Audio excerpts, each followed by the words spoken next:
확정이 되면 문제가 생기겠는데 그렇지 않으면 또 한두 달 커다란 이슈로 했다가 점차적으로 사그러들지 않나. 그렇게 보면 지수가 지금은 이제 바닥권에 근접해 있지 않았을까.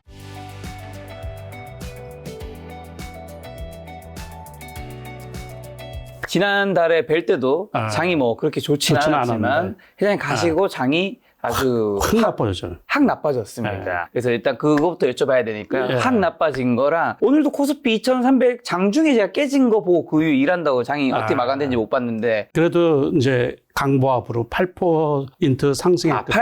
8% 아니고 8포인트. 그렇죠. 네, 8포인트 해서 이제 2,300은 지킨 거죠. 네. 많은 분들이 그래도 2,400 밑으로 그렇게 빠질 거라고 보시는 그렇죠. 분은 많지 않았는데. 아, 그럼요. 그러니까 추석 전이죠. 그래서 제가 추석 이후에 별로 안 좋은 적이 많아가지고 그래서 추석 때 또 이제 연휴가 길어가지고 제가 해외에 좀 갔다 왔었거든요. 그러니까 추석 그 마지막 연휴 때 하마스가 이스라엘을 공격하면서 그러면서 지수가 이제 급락을 하기 시작을 했던 거죠. 그리고서 또 그 다음 주에는 이틀 동안 급등을 했었거든요. 코스피가. 그러다가 재차 그 다음에 미국 국채 문제도 있고 뭐 이러다 보니까는 지수가 그냥 아주 급락하기 시작을 해가지고 지난주 종가 기준으로는 2,300이 깨졌던 날도 하루 있었죠. 2,999포인트.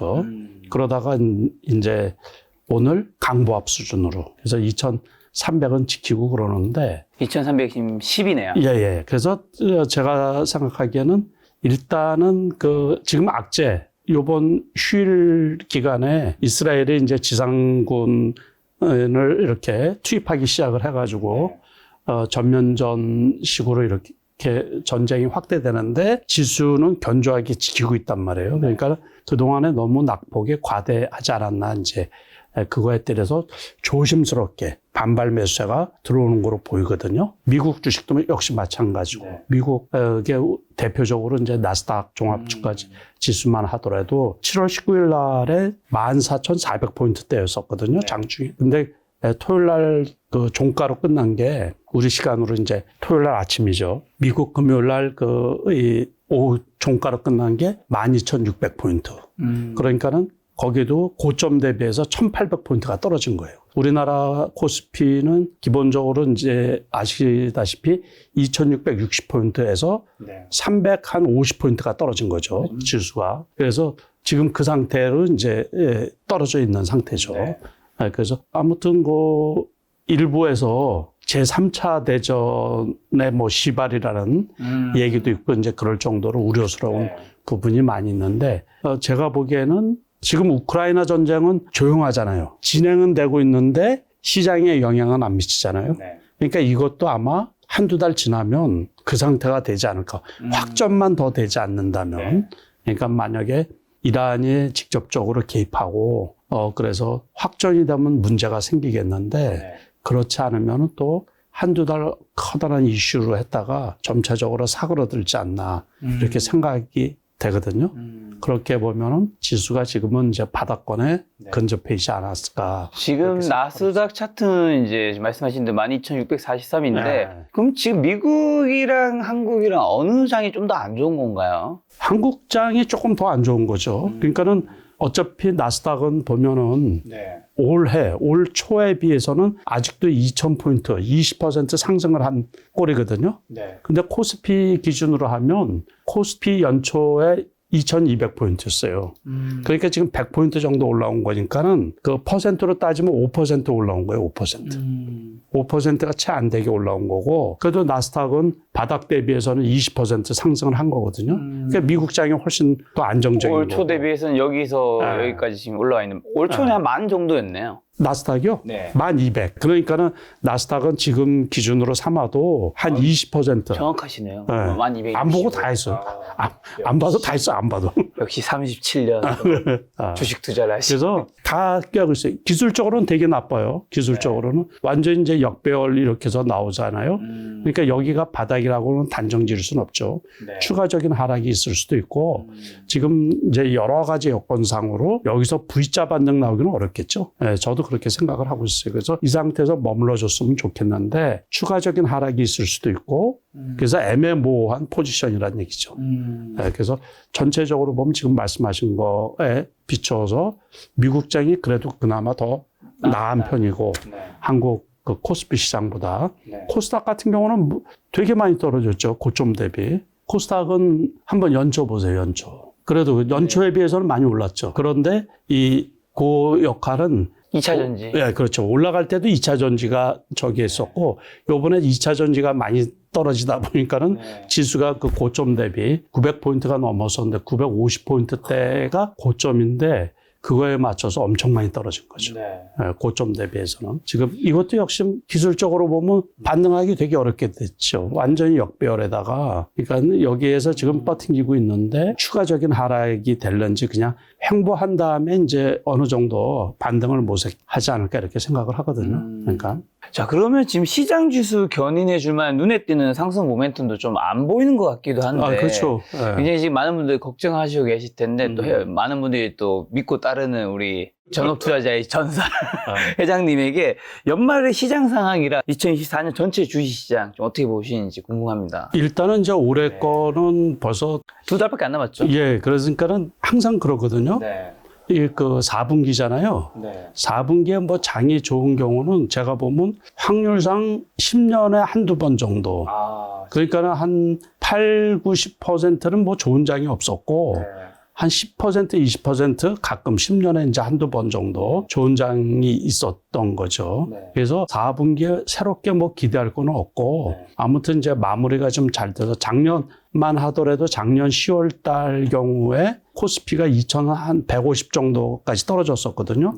그리고 연말에 2,200을 찍었던 거죠. 연말에. 그러니까는 올해도 아마 그러지 않을까 싶어요. 그러니까는 단 전제 조건으로 지금 그 이스라엘 전쟁이 더 커지지 확장되지만 않는다 그러면 한 2,350에서 이제 뭐 2,400까지도 좀 바라볼 수 있지 않을까 이제 저 개인적으로는 그렇게 이제 판단을 하고 그렇다고 지금 우리가 차트 이렇게 보지만은 기술적으로 뭐 V자 반등이 일어날 가능성은 거의 없는 거로 보고 이런 식으로 마무리가 되지 않을까 이렇게 생각이 들고 내년은 이제 우리가 이 전망하기가 되게 어려워요.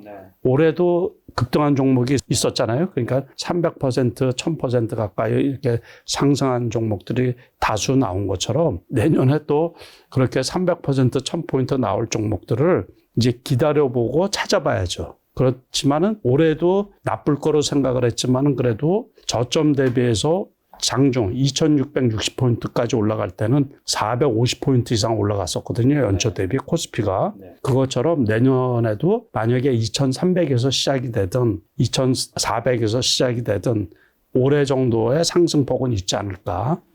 그렇게 이제 예상을 하고 있으니까는 지금은 이게 주식의 가장 기본적인 게 다 죽을 것 같고 막 그럴 때 있잖아요. 그러면 또 살아나요, 또. 그러니까 내년에는 이제 그런 기대를 좀 갖고 있고, 올해는 금리가 제일 큰 문제였었잖아요. 그렇죠. 그러니까 그거는 일단락이 됐고, 경기 침체로 가지 않느냐, 그 얘기인데, 미국 같은 경우는 원래 경기가 원체 좋아가지고, 고용이나 여러 가지 여건에서, 그리고 우리나라도 대기업체들은 지금 이제 PF 쪽의 자금 사정은 되게 안 좋거든요. 그리고 이 자금 경색 또 개인 가계부채 급증 이런 것들은 큰 문제가 되는데 부담스러운 요인인데 우리나라도 대기업체들은 실적이 상당히 양호한 편이거든요. 그래서 크게 걱정 없이 지나가면 내년은 올해보다 훨씬 좋은 장이 되지 않을까 이렇게 이제 전체적으로 생각을 하고 있어요. 그러면 여기서 많은 분들이 궁금하실 게 지수가 어쨌든 굉장히 안 좋으니까 지수가 좀 회복될 때까지 좀 기다렸다가 투자를 기다려야 할지 고민되신 분들 많을 것 같아요. 어떤 분들은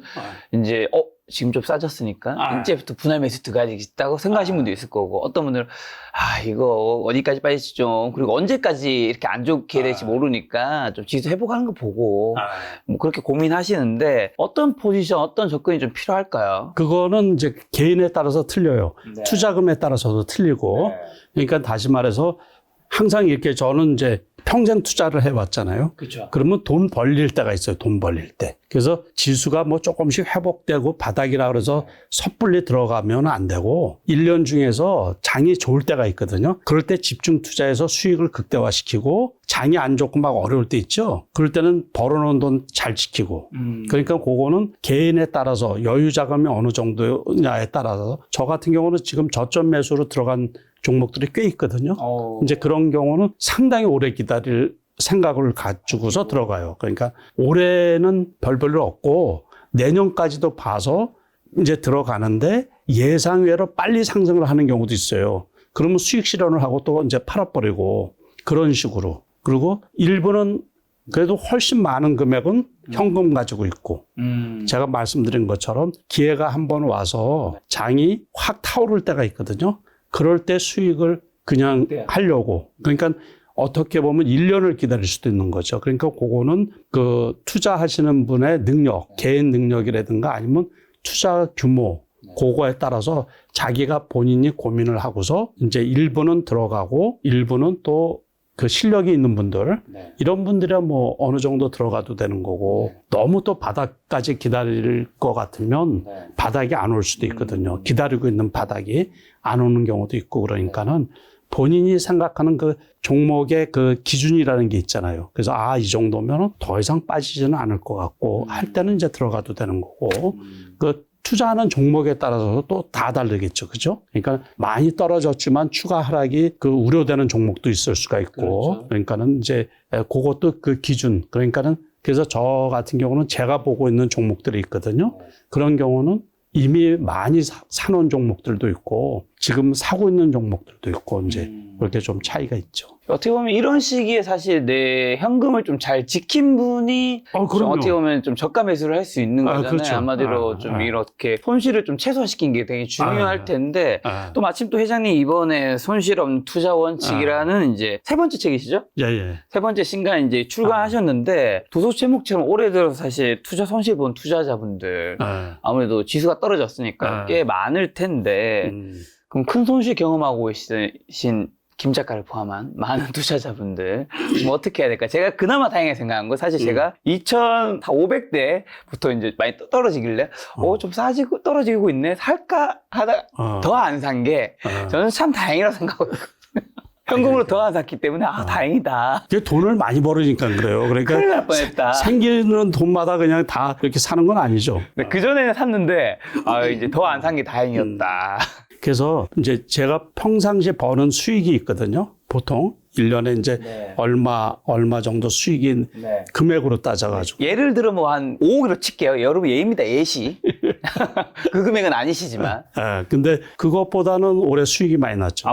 예를 들면 예시가 5억이면 그거보다 많이 났었다. 올해는. 그렇죠. 올해 많이 났죠. 그러면 그거를 장이 나쁘잖아요. 그러면 그거를 보수적으로 해야지 되는 거예요. 일단은 지켜놓고 그 다음에는 작은 금액 가지고 다시 말해서 5억을 벌었잖아요. 그러면 5억은 쟁겨놓고 500만 원 가지고 가는 거예요. 그러면 다 잃어봤자 500이잖아요. 그러니까 그런 개념으로 이제 벌어놓은 거는 별 거고 이제 그 다음부터는 관리를 하는 거예요. 그 한참 전이에요. 아주 한참 전이라 10년도 더 전인 것 같은데 제가 그때 이제 1, 2월 달 2달 있잖아요. 2달 동안에 8억을 벌었어요. 8억. 2달 만에 8억. 네, 2달 동안에. 그러면 이제 그 해에 농사 다 웬만큼 지은 거죠. 그 해는 이제 아예 조심하면 되는 거예요. 이제 까먹지 않아야지 되죠, 이제. 그러니까 그거는 없는 것처럼 그냥 빼놓고 다시 시작을 하는 그런 식으로. 이거 오래 벌었다는 게 아니고 10몇 년 전에. 그렇죠. 지금 제가 다시 한번 강조를 하는데 그래서 우리가 장이 1년이라는 어떻게 보면 되게 긴 기간이고 그러는데 그래서 이제 매수해야 될 때 돈을 우리가 진입을 한다 그래요.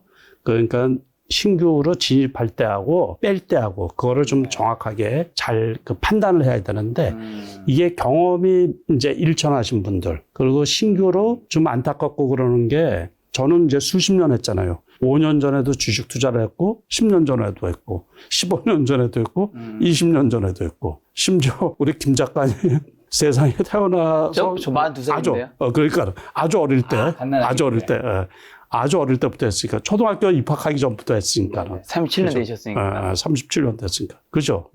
그러니까 그때부터 했는데 제가 이렇게 보면은 장은 맨날 열리지만 장이 나쁠 때 옛날에도 썰렁했어요. 객장도 썰렁하고. 옛날에는 객장이라는 게 있었잖아요. 저 가봤습니다. 객장이. 객장이요? 가봤어요? 가봤어요. 오. 저희 부모님이 주식 투자하셨어요.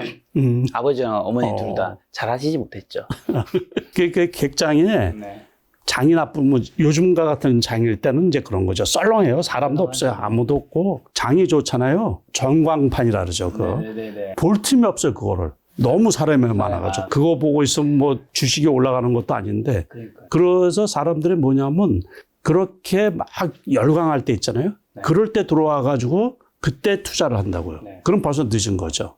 그 돈 까먹고서 나는 죽었다 깨어나도 주식 안 해. 그러면서 이제 나가는데 10년 정도 안 하다가 보면 또 장이 막 해가지고 돈 벌었다고 하는 사람은 뉴스 기사 나오죠. 네, 그러면 또 이제 쌈짓돈 뭐 은행에 저금해 있던 돈들 찾아가지고 뛰어들거든요. 그럼 또 까먹고. 그래서 원래는 제가 이번 책도 쓰게 된 그 이유도 이럴 때 어려울 때 공부를 하고 어려울 때 진입할 준비를 하고 그래. 그러고서 이제 어려울 때 주식을 샀다가 쉽게 말하면 그리고 장이 좋고 막 이렇게 사람들의 열광할 때 그때 있잖아요. 오히려 조금씩 떠나기 시작. 그렇죠. 그럴 때 떠나야지 되는 거예요, 원래. 예. 그런데 이제 보통 대부분 분들이 그 반대로 하거든요, 반대로. 그러다 보니까는 항상 주식 시장에서 이제 돈 오랫동안 해서 돈 번 사람 찾기가 힘들다는 소리. 그래서 제가 사람들을 많이 만나지만은 제 주변 분들이 거의 대부분 저 외에는 주식해서 돈 번 사람을 본 적이 없다는 소리를 제가 참 많이 듣거든요. 근데 안타까운 얘기죠, 안타까운 얘기. 예. 근데 궁금한 게, 그럼 회장님이 이제 올해 이제 이전 해보다 조금 벌어서, 더 벌어서 조금 이제 올해는 약간 보수적으로 뭔가 위험 같은 게 좀 느껴져서 보수적으로 운영했다고 하셨잖아요. 지금 이제 차트 코스피를 보면 1월부터 어쨌든 지난 8월까지 보면 뭐 높낮이가 있긴 한데, 그래도 8월까지 어쨌든 2668 고점을 찍었잖아요. 근데 사실 빠진 거는 겨우 두 달이 세게 빠진 거죠. 그렇죠. 때 세게 빠지는 거죠. 그래서 회장님 항상 그래요. 어떤 걸 느끼시고 또 약간 보수적으로 운영? 그러니까 이제 통상적으로 3분기, 4분기에는 크게 수익 나는 경우가 없거든요. 그래서 이게 뭐냐면 보통 1분기 때 주식을 고르는 거예요. 1분기 때 악재가 나와서 지수가 떨어지면 무조건 매수하라는 거예요. 그리고 통상적으로 역사적으로 이렇게 봐도 1분기 때 장이 안 좋을 때도 있죠. 몇 년 전에도 뭐 그 설날 이때 주가가 폭락을 해가지고 막 이럴 때 있거든요. 그런데 그 연초에 생기면 악재가 생기면 그거를 다 헤쳐나가요. 그러고서 일단 2분기 있죠. 2분기. 2분기 때 보통은 주식이 급등하는 경우가 제일 많이 있거든요. 그래서 저 역시 올해 이렇게 리피트 쭉 훑어보면 올해는 1월 달에 제가 개인적으로 수익이 좋았고 2월 달에 조금 어려웠어요. 2월 달. 그래서 2월 달 수익이 낮긴 났는데 조금 작게 났고 3, 4, 5, 6, 7, 8월 달까지는 다 괜찮았어요. 그리고 9월 달이 올해들 중에서는 저는 수익이 낮긴 났는데 제일 어려웠다고 생각을 했는데 10월 달이 올해는 유일하게 마이너스예요, 지금 제가 보기에. 그래도 크게 버는 것들은 잘 지키고 있고 10월 달은 이제 그 추석 이후에 급락을 하는 통에 그때 갖고 있던 종목들이 있었거든요. 그런 것들이 좀 이제 빠져가지고 그래서 10월 달은 지금 마이너스.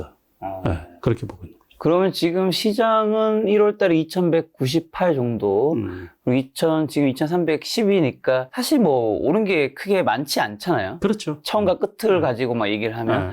그러면 이제 회장님은 요 지수보다는 더 버신 것 같다는 느낌이 그거보다는 훨씬 많이 벌었죠. 그래. 이제 드는데 궁금한 거는 그러면 이제 어떻게 대응을 해야지 그렇게 할 수 있을까요? 그리고 앞으로는 좀 어떻게 대응을 하시려고? 지금도 마찬가지예요. 어쨌든 지금 어렵죠. 어렵지만은 내년에 분명히 장이 좋아요. 좋을 시기가 있어요. 시기가. 그때 이제 집중해서 투자를 하는 거죠. 그리고 그 섹터도 빠네요, 그냥.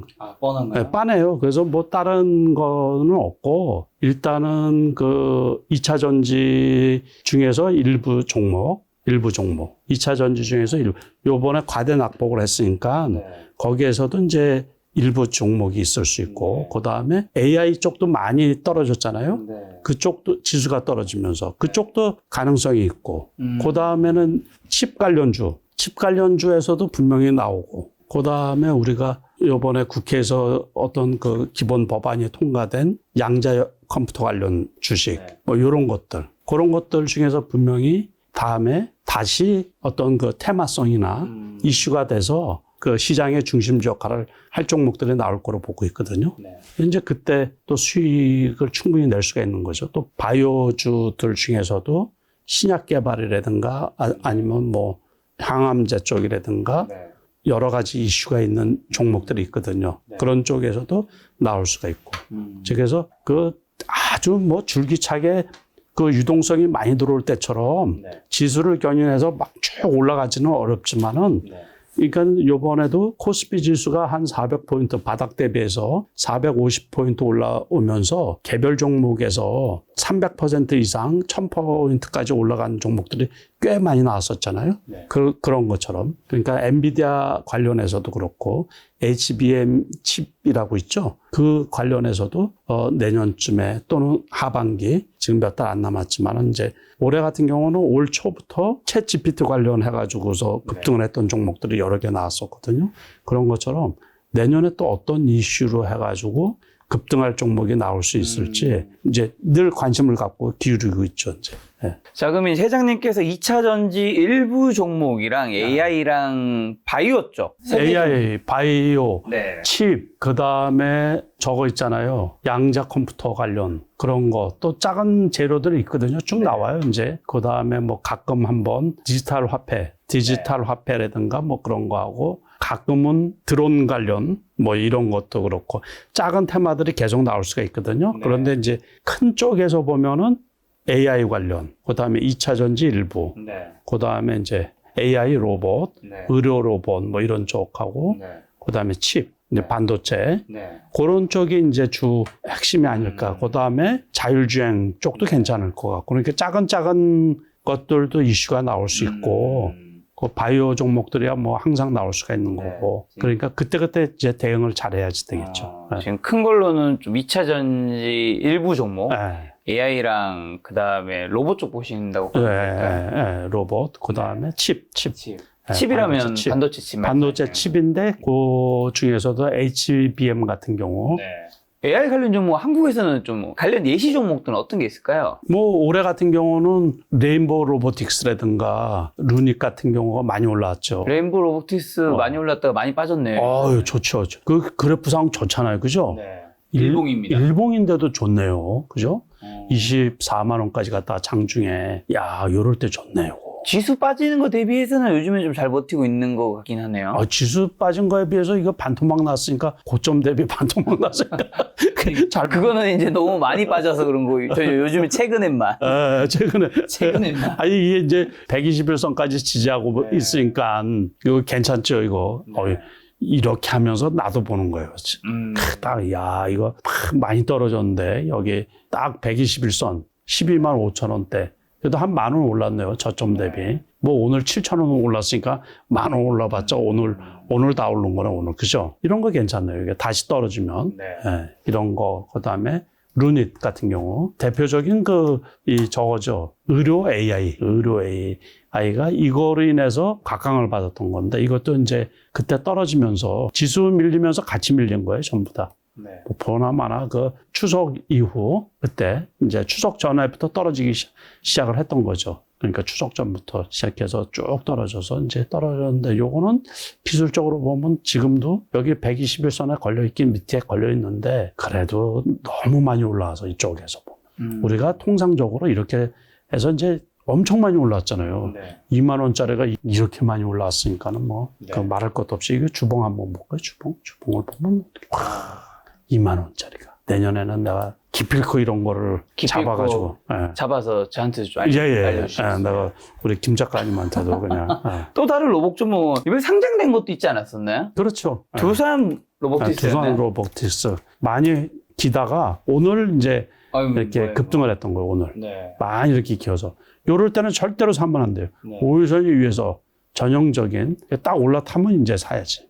두산 로보틱스 상장 후 이렇게 안 좋은 그림이 로봇 섹터에도 좀 안 좋은 영향을 줬을까요? 그건 아니고 같이 떨어지면서 이게 같이 떨어진 거지. 나중에 상장된 거니까. 네. 그러면서 상장되고 이게 주식에 관한 그 논문들이 있거든요. 네네. 논문에도 보면은 통계적인 거죠. 네. 상장 첫날에 매도하라 그거예요. 거의 대부분. 그리고 공모 받아가지고 네. 확률상 상장되고서도 추가 상승하는 경우가 있는데 그럴 때는 이제 장이 과열 상태일 때 그러니까는 한 90% 정도는 상장되고 첫날에 고점 찍는 경우가 상당히 많아요. 이거를 이제 북빌딩이라 그러는데 상장시키려고 온갖 좋은 거는 다 갖다 붙이는 거예요. 그리고 이제 상장을 딱 했으니까 목표를 달성했잖아요. 그러니까 또 그 상장되고서 이것도 26,000원인가 공모가가 그런데 네. 제가 그냥 10억 넘게 집어넣어가지고 95주 받았어요. 95주. 나는 한 100주는 받을 줄 알았는데 네. 100주를 못 받고 95주인가 받았고요. 네.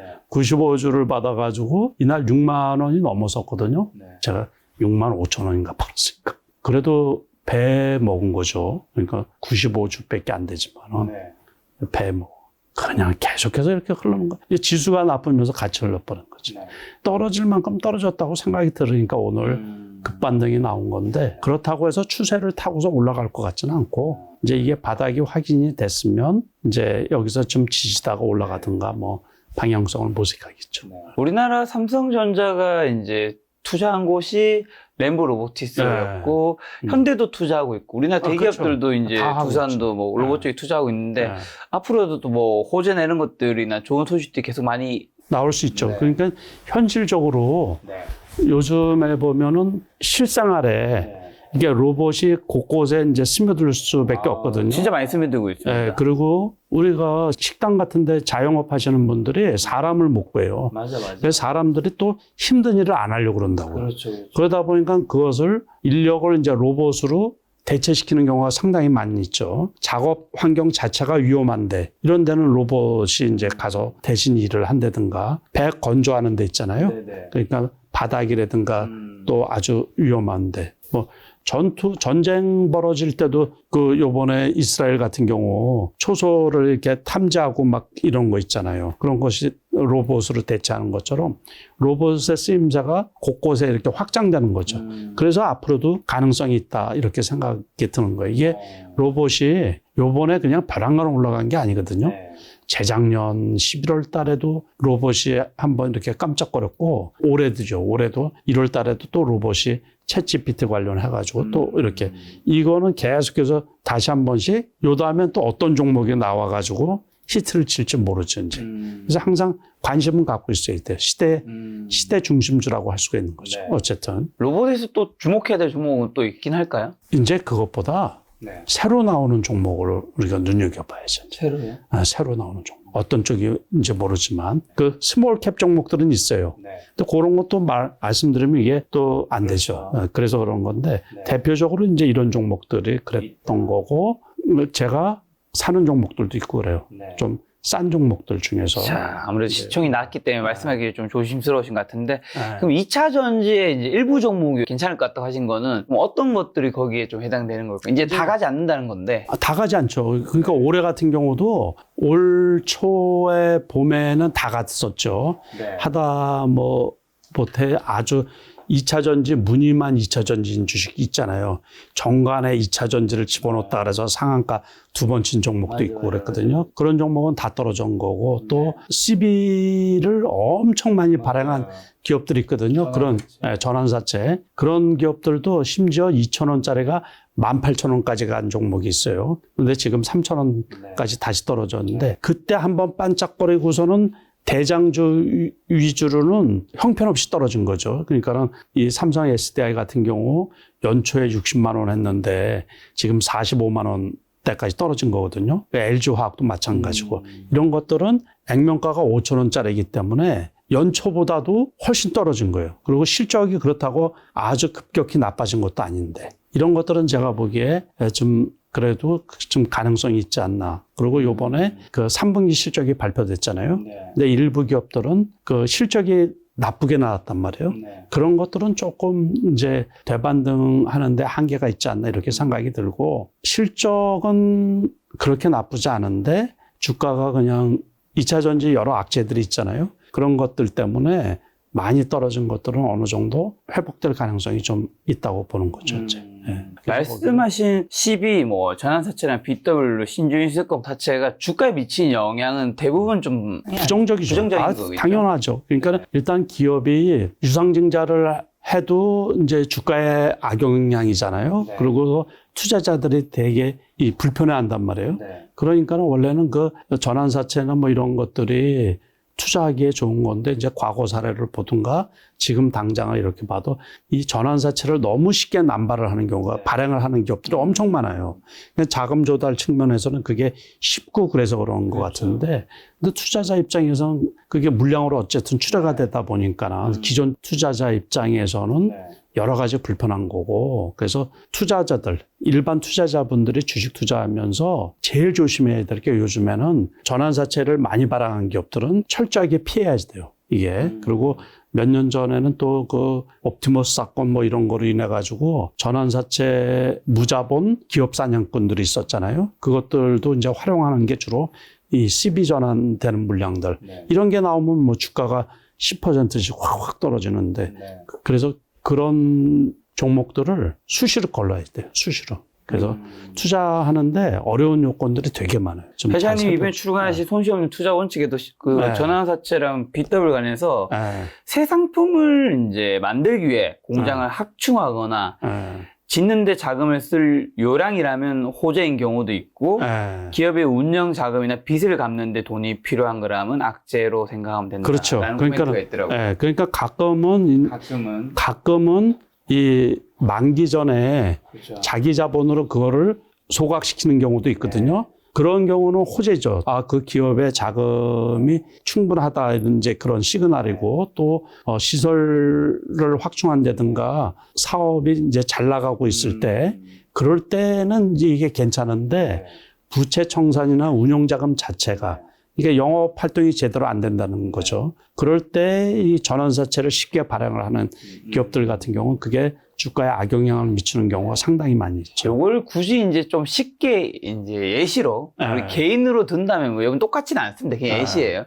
뭐 누군가 빚이 있는데 그 빚을 받더니 어떤 사람은 부동산을 자기가 내 집 마련을 위해서 빚이 있는 경우와 어떤 사람은 명품이나 내 돈이 없는데 사치를 위해서 빚이 있는 사람이 있잖아요. 그렇죠. 둘 중에 이제 어디가 더 좋은 빚인지는 우리 그렇죠. 모두가 알고 있는 그렇게 생각하면 되는 그런 거죠. 것도 있고 빚을 갚기 위해서 빚을 내는 경우도 있죠. 그런 경우도 있죠. 그러다 보면 이제 카드를 그렇죠. 막는. 카드 돌려막기 식으로. 그래서 투자자분들이 요즘에는 저 같은 경우도 일정 다이어리에다가 일정을 이렇게 미리미리 확인을 해가지고 체킹을 그냥 아주 열심히 하고 있거든요.